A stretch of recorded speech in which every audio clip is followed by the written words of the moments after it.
back to Crochet Johns. Like and subscribe here. Follow me at Crochet Johns on Instagram.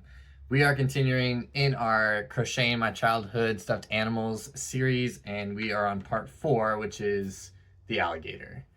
I have had this alligator for a really long time. I don't really have any particular memories with him. I don't remember when I got him or anything, but this guy definitely makes me think of Steve Irwin. Although he's an alligator, Irwin was the crocodile hunter. He was just a huge influence on me as a kid of why I really loved animals, why I wanted to go into some kind of zoology adjacent career for a little while until I got to biology, and I was like, I really don't like biology. When I was a kid, one of my best friend through elementary school, shout out Brandon, I don't know if you follow or watch any of this, but he lived up in the hills. We'd spend hours on the weekends trying to catch lizards. We would have this big butterfly net that I used to catch lizards, and we'd spend hours just catching them. We'd keep them in a little tank. Sometimes we might have crickets and feed them and just kind of check it out. But yeah, we would spend a lot of time trying to catch lizards. And it was actually one of the weekends when I was a kid, when I was staying at his house, that we were watching TV and the news came on that Steve Irwin had died. And it was a lot for both of us. We both really loved him. I loved watching some of the shows that they had that he was on, his love for just nature and animals and the respect that he had for animals.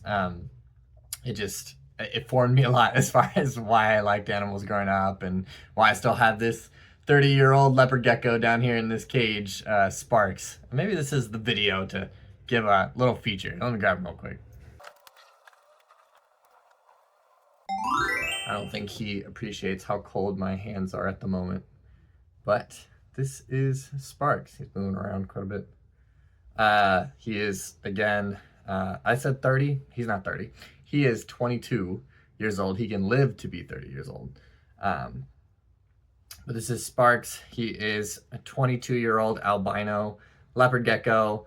My love for reptiles in general led me to wanting this guy. This was kind of my first true pet that was mine in the house. We had a lot of pets growing up, but this was my first one. As an 8-year-old, I didn't really understand the concept of how long 20 years could be, which is how long I thought these guys lived. Actually, they live about 30. They can live up to 30 years in captivity. So he might be around for a little bit longer, which I wouldn't mind. I love that he's still here, still around, hanging out. But that is Sparks. I'm gonna put him back because he seems bothered that I'm holding him, but he's so cute. Look at that little boy. Anyways, fun cameo from Sparks. But getting back to this project, again, this is the alligator I'm gonna work on. He's probably what, 2.5 feet-ish, something like that. I am not sure how I'm gonna do this guy exactly. I have a thought where, because if you look closely, he has this black and green pattern all over the scales. It would be so tedious to try and replicate that for the entire project. So I'm going to try and crochet with a very large hook with 2 different colors at the same time. So using this olive color, I think it actually is literally called olive, yeah. Olive color by good old faithful Bernat Blanket. Discontinued color. I love the discontinued colors, and I hope they bring some of them back at some point. And then this black, I think it goes by Coal, also in the Bernat Blanket. I'll crochet with both at the same time, which means the piece will build pretty quickly because they're pretty thick yarns. They're number 6 bulkies, super bulky. And then some of these little details at the end, the little nostrils on the nose here, the eyes that never really want to stay standing up. They kind of sink into his face. They're supposed to stand up kind of like that. These spines going down the back, I'll probably just do in the green instead of doing it in back and forth. But yeah, same method that I've used for the other projects that are chilling up here. The bull, the platypus, the frog. Start with the body here at the face, all the way down to the tail, and then I'll add the legs afterwards. And then some of the other details. The teeth, I've got a white that's just probably just scrap. There's not much you need for that. and then we'll see how he comes out. Yeah, that's the idea. What I'm gonna go for, try it out, see how it works, and you know, let's get to it.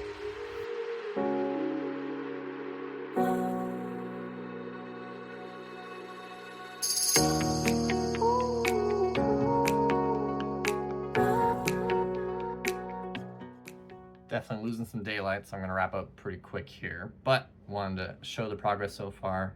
Got the alligator next to me, and here's what I have so far. So kind of got the shape down of the top of the head, kind of narrowing in a little bit, coming back out.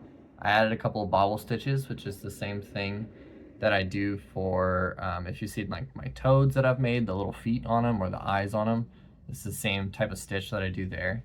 And so it's literally just like this little like bubble that sits here, and I can still insert a safety eye into that later, so I can mimic the safety eyes that are on this guy.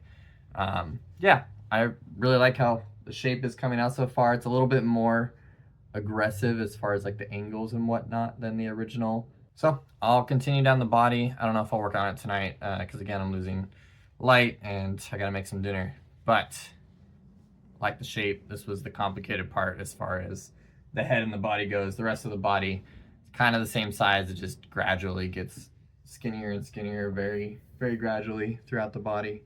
It's kind of got this curve to it. I don't know if I'm going to try and mimic that curve. I don't know exactly how I would do that. I could figure it out, but I think it might be more complicated. I might make him straight down the body, and then just kind of maybe I can curve the tail or something. But maybe I can look up some stuff and see how people add a very slight curve. But yeah, so that was the hard part of the head and body, I think, and just keep on going down the rest. This style of doing the two yarns together, I really like how it comes out in most projects, and so I'm excited. It's a little bit darker. I wish there was a better way for me to control how much green there is compared to the black, but it's fine. I knew the colors in a lot of these wouldn't be perfect because it's hard to match with the limited number of colors I have in a yarn that's available to me, but I think this is a really great start. I like this alternative to still having some of that texture of the scales, not making it just a flat green. I'm still giving a little bit more interesting pattern than if I had just done the one color. So I'll keep working on it probably tomorrow. But yeah, progress so far, looking good.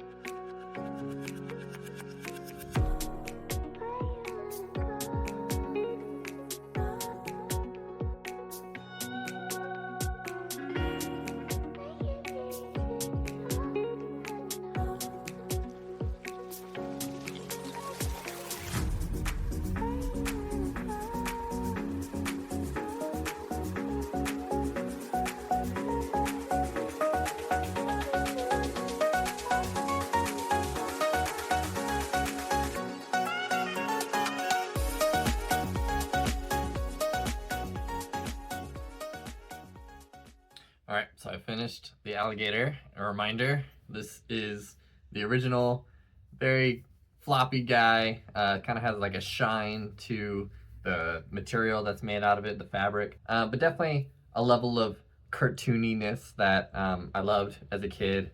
Got the stripes and everything. And so the new one definitely came out, I would say, a little bit more realistic looking. But here is the finished product of the alligator. So I added those same kind of spines down the back in just the olive, but went through the entire body with the olive and the coal color. And so I added the nostrils after the fact with a little French knot, again, just in the olive color, just so they stand out a little bit more against the black, but not too much. After I got him all kind of together and situated, I threaded like a piece of yarn through the tail and then tightened it in on itself to add that curve, because I do like the natural look of more of the curve from the original one.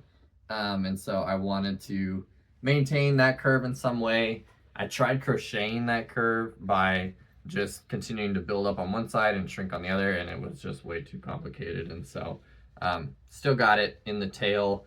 I did a little bit in the neck, but didn't want to do too much, so he wasn't like to the side. But yeah, I really like how he came out. Again, he looks much more like realistic and kind of intimidating, I think, than the original one. But I had a good time with him. And then same thing with the feet. Every single one, I did exactly the same as far as the pattern goes. And then when I sewed it on, I just went through here first and tightened it to itself so that it gives that natural little curve to it. He's a lot thicker. He's got a bigger belly than the original one does. He's a lot stiffer, just like my other projects. But I would say this is the one that came out the least, or I should say, this is the one that came out the most different of all the ones that I've done so far, all the stuffed animals I've done so far. I knew it was going to be hard to match the colors because this guy already has this like natural shine where like it looks dark in this angle, but then once you turn into the light, it's all bright. So this fabric that is on here already has like a shine to it, some kind of like shimmer. So I knew that was going to be hard to imitate, and I wasn't going to go through the hassle of all these little dots that are different sizes all over the body. And I was like, I'll just crochet with both. So some parts of him are a little bit more black, some parts of him are a little bit more green than black, but I think he looks really cool. I like him. The face shape, I think, looks much more alligator than the original. It's a little bit more interesting, the curvature in it.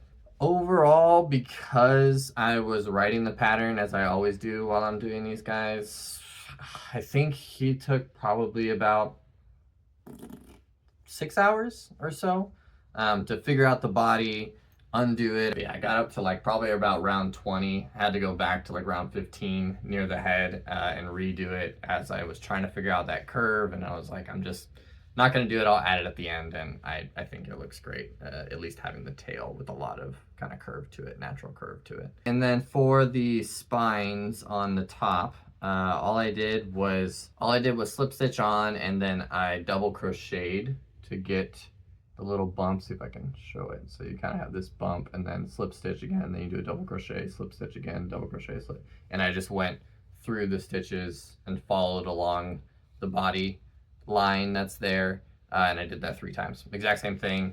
These ones on the side are a little bit shorter because it doesn't go all the way to the tip of the tail. So they stop right here and right here.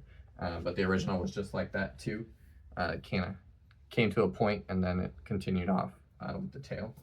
So I decided against the teeth. So first one has these little felt teeth that are coming off the front. I think it was just kind of a vibe thing. Again, I think this guy looks a little bit more realistic and kind of intimidating in some ways. And I felt like the teeth would make him look really, really goofy. So I decided against the teeth. Another reason why this guy looks very different from the original.